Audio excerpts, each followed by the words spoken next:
Welcome back to another technical deep dive here in the debug zone. Today, we're tackling a big question and breaking it down with insights from other users. Hopefully, this clears up some misconceptions and helps you get the answer you need.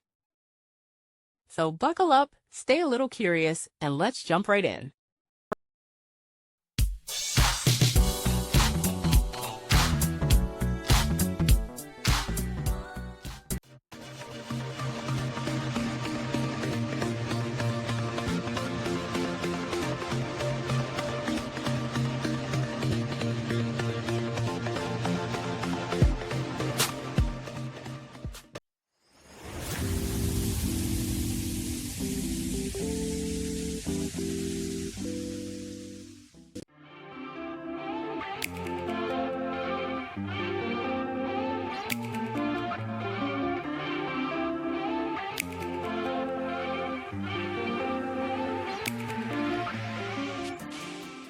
And that's a wrap.